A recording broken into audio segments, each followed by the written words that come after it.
Well, hello and welcome. I'm Sue Britz, And I'm Tina Lokkbakk. Welcome to Retired. the podcast where we talk about what life is like when we put on new tread, new wheels that move us to our next adventure. Tina, do you think we might regret this episode? I promise you we would regret not having done it. Yes, and so listeners, if you haven't figured out, we're going to be talking about regret today.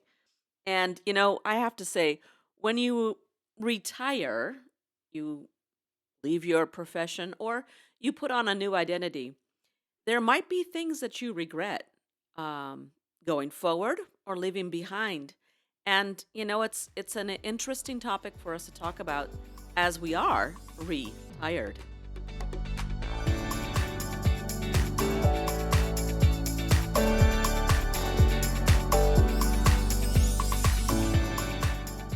So, right before we started, I said our topic is the promise of regret. And you said, Sue, it is the. Well, it was based on an article that we were reading, The Power of Regret. And in my mind, it was the promise of regret because I think in my soul, I know that if I don't do the things I really want to do, I promise I will regret it. And I think that's how the word promise came into my mind. Well, that's interesting because there's that promise and then also the power. You know, there's the saying is no regrets. And so the question is, can one live with no regrets? And I personally think that human beings, that's just a natural feeling that we're going to have if you're at all thinking and engaging with the world. The question is, what do you do with that regret? So I think the reason it comes to me is the promise of regret. I think the first thing that pops into my mind with this topic was my mother laying there in hospice near death. And she's like, Tina, let's go to Italy. She had always talked about going to Italy. That was like, she's been many places, but Italy was her place.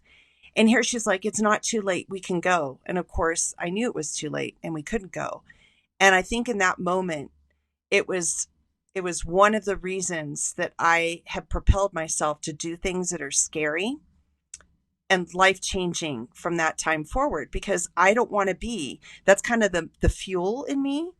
I don't want to be that person that ends up dying having regretted. I want to be in bed going, and I did this and I accomplished that and I followed through on this. Like, I want to feel content and with the decisions I've made, and even if I fail, because I've tried it.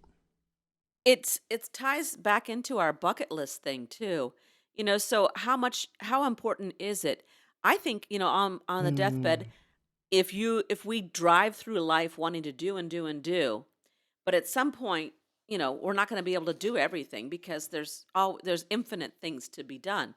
So it's also at the same time as doing the things that are really meaningful, important to you, Yes. and taking risks and doing the things you want to do, but also embracing the idea that you can't do it all, and there's no regret in that. It's I did the best I could, and I did more than I thought I could ever do, and so feeling that accomplishment would be good. I think, yeah, laying there on your deathbed. By the way, how long ago was that you Oh that gosh. you had that retirement? You put on new tires about thinking about regret when your mom was at her end of life. That was 2016. That's pretty recently. Yeah. Yeah. But I had another one. I guess I'll just hop over and go back. There was another time where I remember going on a hike with my then husband, and it was probably maybe 3 years before that. And he was saying, hey, I have this great idea. When the kids are grown up, you're going to go back to work full time. And then we're going to go, which makes no sense, come to think about it, but we're going to go back to Florida and we're going to stay there every January to February. And my stomach just went, ew. First of all, how can I work if I'm a teacher? Right? Because we have to Right. work in the month of January. Right. Secondly, there's more to life than spending my time every year till the day I die for 1 month in Florida, and that's supposed to excite me. And I started to realize at that moment the regret of, I think there was something knowing in me that that this just isn't going to work. Because that was not something I would choose to do. But I started to realize that the things I always wanted to do never happen. So it happened if he chose it, and it happened to coincide with what he chose. But I realized that everything I would recommend never came to pass. So I started to get this sinking feeling like, wait a minute, this is not the way I want to live. And I think that that little piece of, oh my gosh, I get one shot at life. This is it. Like, no, this can't be it. So that would have been a regret, right? If I had stayed in that marriage, going to Florida for 1 month till the day I die, like that would have been a huge regret. And again, I think that was the beginning also of the fuel, like, nah, I won't be happy with that. It's interesting because that idea, that what you're describing is how to avoid a regret.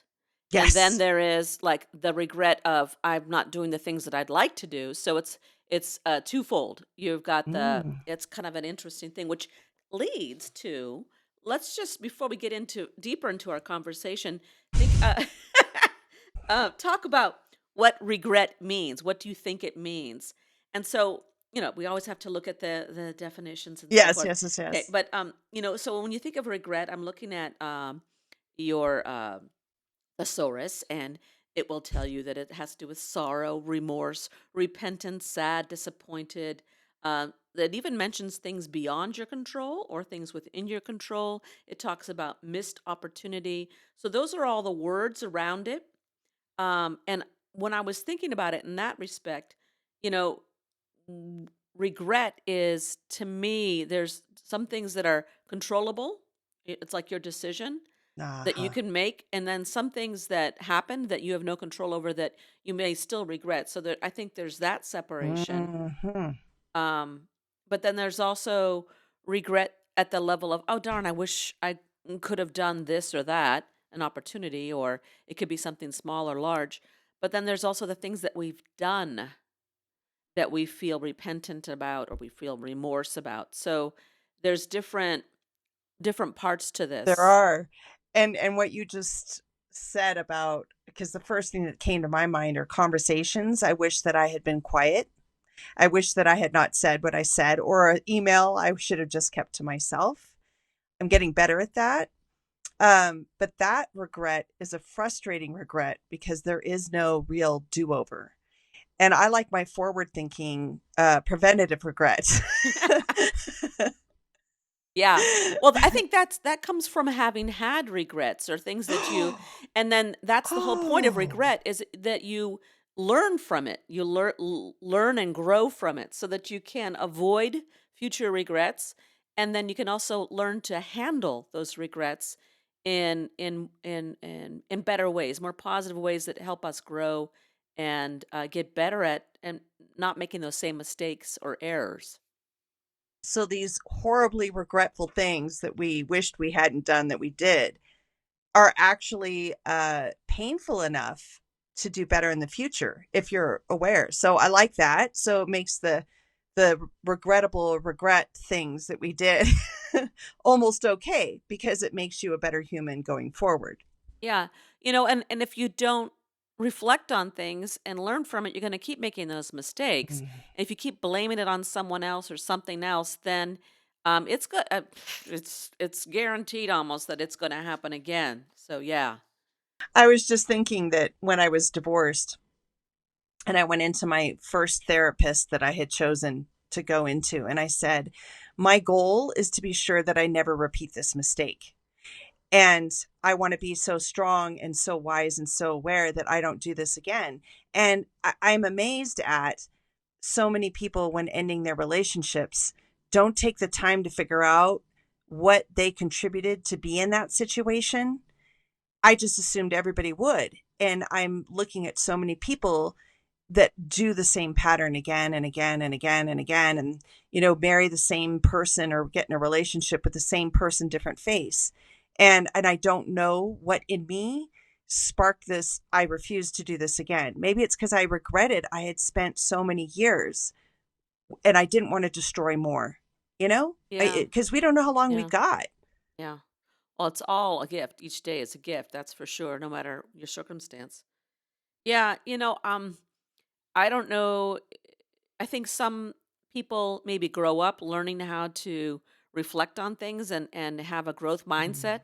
Mm, Others, and I remember as a teacher trying to instill, that was something we mindfully did at our school, was try to have this growth mindset stuff going. yes, But as a cultural norm, and so if you are in your family and in the greater environment that you live, trained and have a value of growth, then I think you have a better shot at it, at managing regret and learning how to avoid avoidable regrets. So, you know, um, for those who weren't raised that way, uh, I think it would be very easy just to fall into your routine of making the same mistake.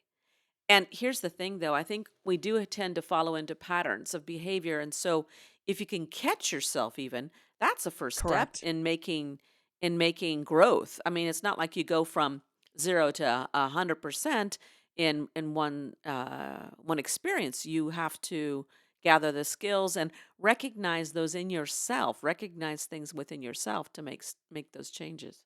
And then be strong enough to do it, not to have the fear. I mean, Yes. I think fear's tied to regret too.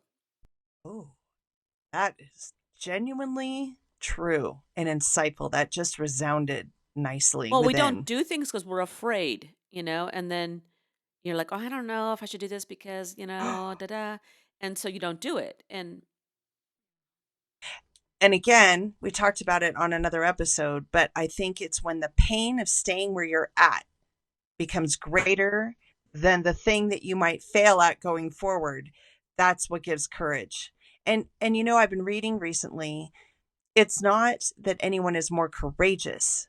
We all have an ability of courage. It's just some of us are willing to risk the overcoming of the fear more than others. We all have courage in us, but it's the willingness to risk it.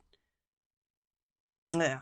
Anyway, because it is scary, all these things that, we do that we don't want to do, that we're fearful of.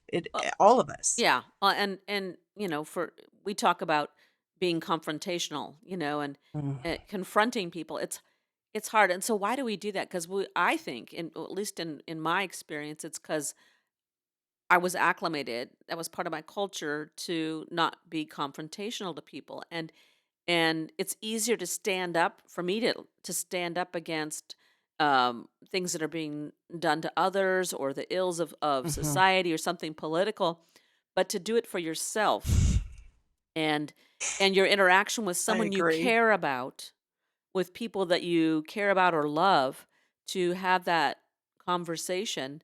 It's really hard, and that's an area where I have to keep working on to make sure that I can do that. I have been doing and working on the same skill because you're right. I could stand up for anybody else. And for me, it's been the hardest thing. And I'm trying because that's truly an area that I'm consciously working on.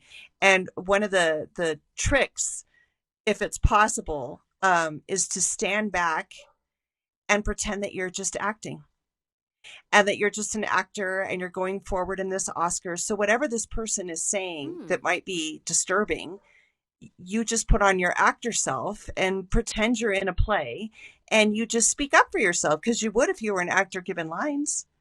And I haven't had, enough practice or any practice since I got that little tidbit out.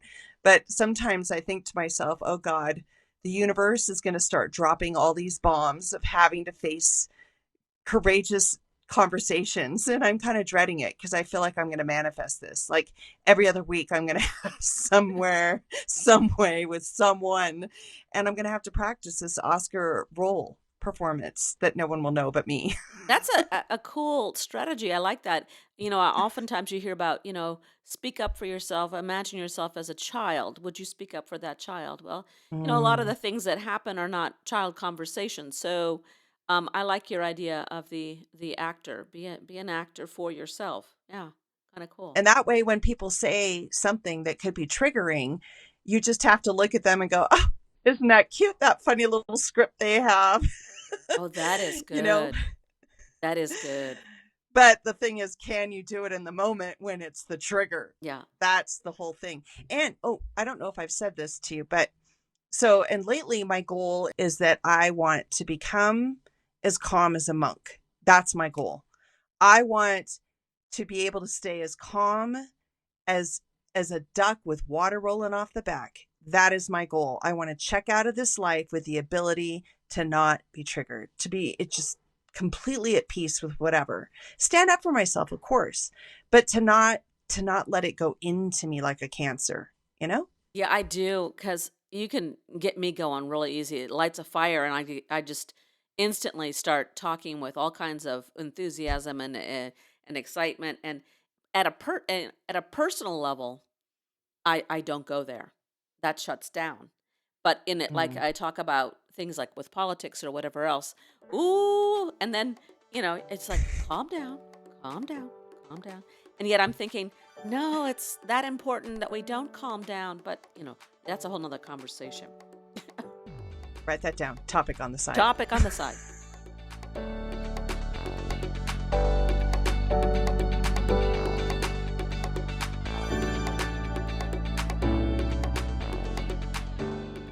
So our original idea for doing this topic of regret came from an article that we read, and I'll put that in the show notes. But one of the resources or the references mentioned is "The Power of Regret" by Daniel Pink, and so he wrote a book, and I wanted to read one of his something here, and tell me what you think about it. Okay. Lovely. What we regret can teach us about who we are. It helps to reveal what we want, what we fear, what truly matters to us, and what doesn't.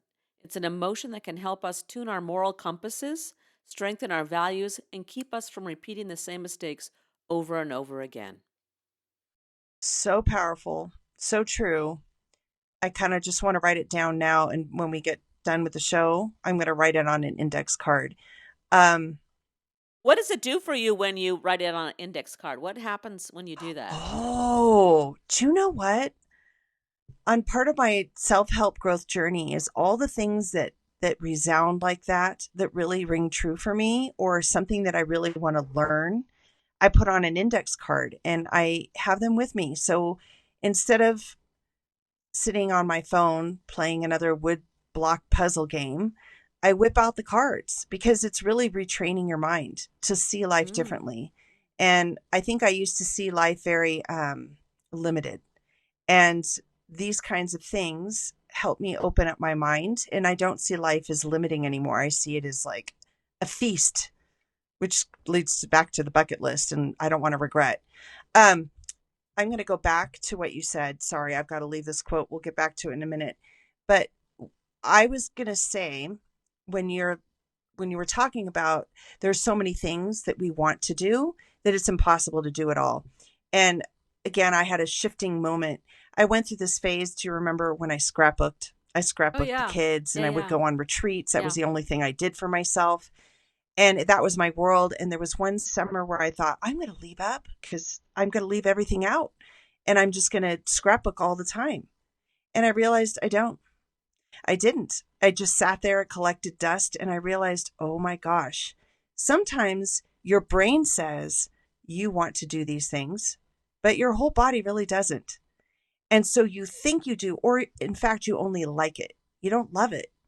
So I think that the regret is not having done the things you know in your soul that have propelled you for years that you've wanted to do that you've not stopped thinking about. That's truly the epitome of the bucket list. And I think that's truly, those are the things we regret, not the things we wish we could have or liked or should. It's the non negotiables. And when we Yeah. sit in silence and you really think about these things, you know what it is you have to do. You know what it is you'll regret. But I think most of us do not take the time Yeah, to sit in silence and to sit and reflect and think about these things. I agree. Uh, I'm thinking about the scrapbook though too. Scrapbook is about memorializing the past. So true.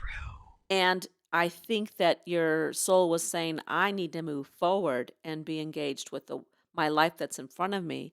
And you do it in a artistic and, a creative way. That's what was calling you. That's so profound, Sue. That is so absolutely correct. Well, I think, see, this is the beauty of having friendships. You talk to each other and you say your truths, and then the other person can say, hey, I just heard this. I just heard this. Did you hear it? Yeah. It's beautiful. It's good. I want to ask you about those cards.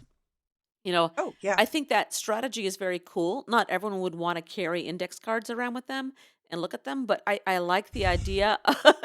I like the idea, and I I'll think tell it's you where I put them because and- you don't have to carry them all the time and everywhere. No, no. But, so there's an app for that too. Someone would say, you could make a Eh. index card app, but it doesn't. That's what I was going to say is like the feel of the cards Mhm. themselves, Yes. the lines or the not using the lines. It all has meaning and just the feeling of the paper and the sorting of them. I think that responds very much to our teacher self, but Oh, also to true. being people of a certain age. That tangible touching of a book Yes. or a newspaper that is not happening Yes. as much The anymore, so smell, yeah. because Yeah. it's the five senses. Yeah. Okay, hold on. The location, just so you know, where do we spend time? The bathroom. When we do our thing Ah. and we have like 5 minutes here, a couple minutes there, that's when you could just read through them.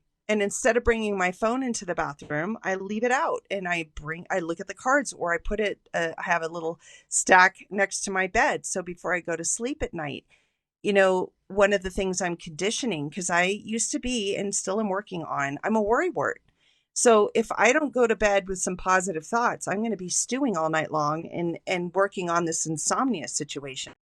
If I'm Oh. reading these positive, uplifting cards before I go to sleep, and that's the last thing on my mind, I'm telling you that's what pops in. Or let's say I do wake up with insomnia. I reach over, I start looking at my cards, and it shifts things. If you're in a horrible mood, have a stack on your desk and just start going through them. I mean, all of these are uplifters. They have to be uplifting or deep. Coolio. Very Yep. cool. There you go. So speaking of those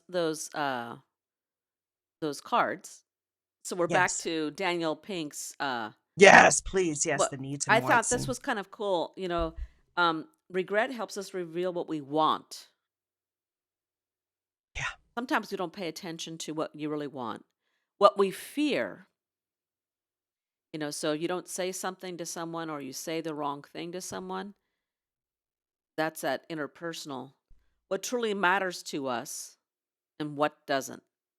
So you were just describing that with your scrapbook. There's parts of that that you liked in what you really want, but it's like this doesn't truly matter. What matters is memorializing some things, moving forward in your life, and being creative. Okay, so Sue, Yeah. I hear you talking a lot about creativity. You've dropped that line a couple times now. So tell me more because that taught me a lot right now about you. That creative part is the deep part of your soul, isn't it? So can you talk about that? Well, it's funny if you that's a would be another interesting topic we could Oh, do. What are the 5 words that you say describe yourself? I one of mine would be creative.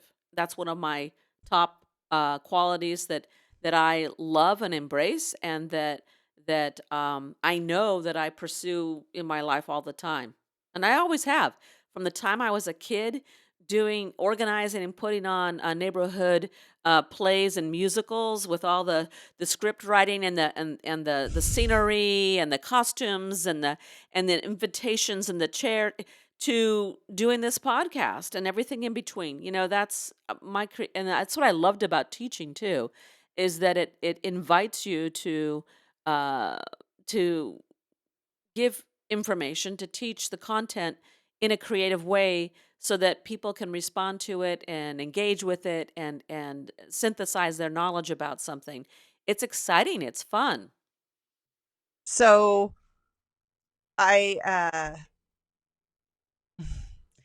in meeting you, Sue, and that most powerful year, best year teaching ever in my life was when we combined our classes. And it was your bringing me into the world of simulation, which is one big creative thing. And then it's kind of like we used the structure, but we went off and did things the way we created it to be. And I've seen this creativity in you, and I think that's the part that I so love, because your creativity then sparks my creativity, and then it sparks your creativity, and Hmm. it's like this beautiful loop of feed of excitement. Exactly. And when I hear you talk about like even your glass blowing, or the claymation that we talked about that Patty did, like you sparked that, and I love that part of you. And so I just want you to know that your creativity excitement bleeds into other people in a positive way. And look at this podcast, like it's your ability. Like I wanted to do this, but you got the theme, you got the topic, and you're like, what do you think? And I'm like, oh my God. And I love it. So thanks for your creativity. It's something that you bring to the world and into the people around you. You infuse us. Oh, thank you, Tina. You're welcome. It's true. And I see that creativity in you too. Like you said, we bounce off each other. And when it to me, the arts, that creativity, that pulling things together from different genres of information, and that's what that's the highest level of engagement in life. And that's the highest Gosh, yeah. level of civilization. And I yeah, I yeah. You know, one of the regrets I'm going to say that I will never have, even though teaching was kind of by accident getting into it, like, but I've learned so much because of it. And again, it was that pivotal year with you where you gave me this like anchor of learning. If you find an anchor, a theme, and everything revolves around it, that is fun. That's where you help me shift my way of teaching and thinking. But as I learned it with teaching, I'm actually applying it to life now. And and what I just started to explain to you was like on the we do this farmers market thing, and the theme is all about Cuba. And even the business card says a taste of Cuba. And it's literally a taste because of the food that we prepare on the season here, but it's also taking people to Cuba and getting a taste of what it's like. And so I was explaining to you before we got on air that right now I'm creating a theme tent, because I realize if we're an experience company, then I'm creating an experience in the eating environment of a farmer's market, because it's not enough for me to have a plastic table with four chairs. No, no, no, no, no. I'm getting tropical plants. I've got to have Cuban music. I've got to have the mister to give humidity. Like, I want it to be an experience. And that's what you taught me. So it's like, so this whole company or business is the theme of Cuba. And again, thanks for that, because and and now I have to go back a little, and that I think is what killed the teaching for me, because I did love it. I did love it. There were years I loved it. But when it became, you will teach this English program and now there's no room for social studies, it killed my creativity. So I think that is what Yeah. actually killed my spirit for teaching, is when they're saying to you, you may no longer be creative. You have to be on page 15. You will follow the curriculum in this book. You will follow. There was no room anymore for imagination and fun. And, and I think that's what destroyed it. I agree, and I see that going on in the schools all the time. And I would say step back even farther, rather than just lament it and let it go. Those of us who have retired, left that profession, we have to ask, who is the they? Who is it Oh, that the they that has the power to kill that in yeah. education? And that's a whole nother conversation. But what I'll say in very short words is it's that attempt to destroy public education and privatize it. So Or that's how my about commoditize it? yeah. It's just turning it into a factory.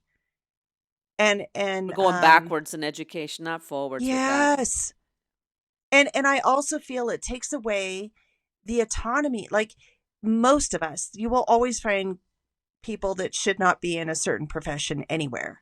But most teachers that go into teaching actually want to improve the lives of others and want to actually teach. And what I always felt, and I felt when you and I began teaching together at that time, it was more like here are the goals that you need to shoot for at the end of the year. And these are the texts we can provide for you. But as long as you get to the goals, go. And I feel that that part's been taken away. It's like, these are the goals and this is how you will do it, which then kills the creativity, which then kills my excitement to make kids excited. Because if I'm not excited, how in the world am I going to get other kids excited? And I just couldn't get myself excited about the last curriculum we were in. It was snippets of pieces of literature. Not even could we read a whole book. It was, you will read 3 pages, dissect it to death, and then you're going to write about it. And you're not even going to write a whole essay from start to finish. You're going to do a snippet. Everything was snippets. It was like fragmented, incomplete things. And when we did history, it was like we could take whatever topic, persuasion, anything, and revolve it around the information and great literature. And we'd read books and multiple books. And anyway, I just realized that this is why I quit. This is really why I quit. Are we going to do that to the education of our children? What's behind it? Why is that, which anyone could look at and go, that's not deep learning or understanding. It is Oh, truly, it's it is truly true. a way to destroy public school education. And if you say, oh, we want STEM, we need to teach more STEM. Well, okay, get on it. Um, you got to be a good thinker to be involved in STEM. I mean, you can True. you can have all the math skills you want, but unless you have that creativity, that Yes. interest and joy and understanding of the world and people and everything, then you're not gonna rise to the nth degree, which is what we want. It truly is not about educating our kids then. It's about um trying to Check off a no, list. well, it's about trying to destroy public school education.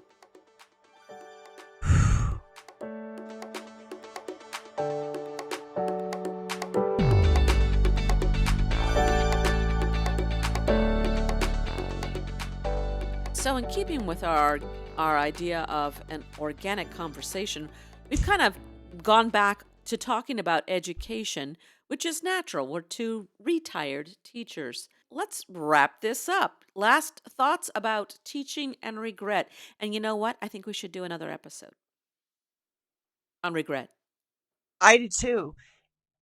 When you were talking about that quote with the needs and the wants, what is the regret that you've come to be aware of that you would have if you didn't fulfill your needs and your wants? Like, what is your thing that first pops into your head? Like, what is the need and want that if you didn't do it, you would regret? I'm not sure I'm understanding your questions, but I'll answer Hmm. it the way that I'm interpreting it. Um, I know that if I'm not growing and learning, then I can't. That's not life to me. So I would Amen. regret not taking opportunities that lead me to grow and learn. Excellent. Did that answer your Powerful. question? Beautifully. Okay, what about you? Travel. If I too want to go to Italy, and that's one of the things. I have a list of the places like the Oktoberfest and the Lederhosen we talked about on the bucket list. It's travel. I want to see as much of the world as I can. So you wouldn't want to pass up an opportunity because you might regret it. Traveling throughout the world, correct. And this week I'm going to Sedona. And I'm so grateful because that has been on the list. Like it's up there because I love the desert. I've got a new appreciation for it. And I've heard so much about it that that's been on the list. So I'm actually going to put a little check next to one of my bucket list items. And it's up there. It's not like I'd like to see Sedona. Like, no, I really want to see Sedona. Otherwise, I'd regret it. I'll know you'll enjoy it. You'll enjoy the vortex of energy, of spiritual energy that will just feed your soul. Did Enjoy you it. feel it, or are you making fun?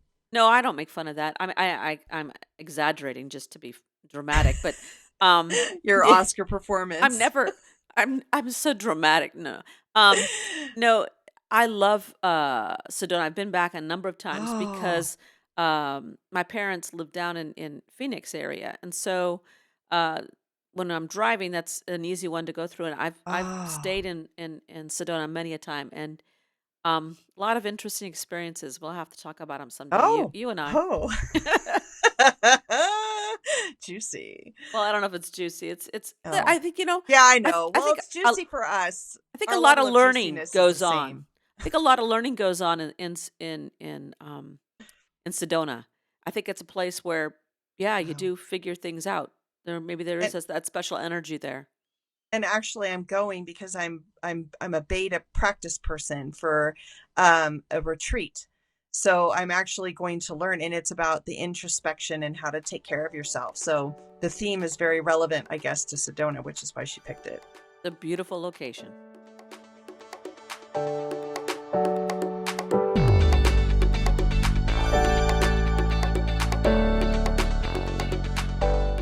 That wraps up this episode of Retired. Thanks for listening. Until next week, please feel free to lend your feedback or ask questions by emailing us at retiredpodcastnewtread@gmail.com. You're invited to follow us on Facebook at Retired Podcast New Tread. Check the show notes for links and contact information. Retired is co-hosted by Sue Britz and Tina Lokkbakk. It is produced, directed, and edited by me, Sue Britz. Music and graphics are by me too. Please click to subscribe so that you won't miss your chance to join Join our our retired retired road road trip. trip.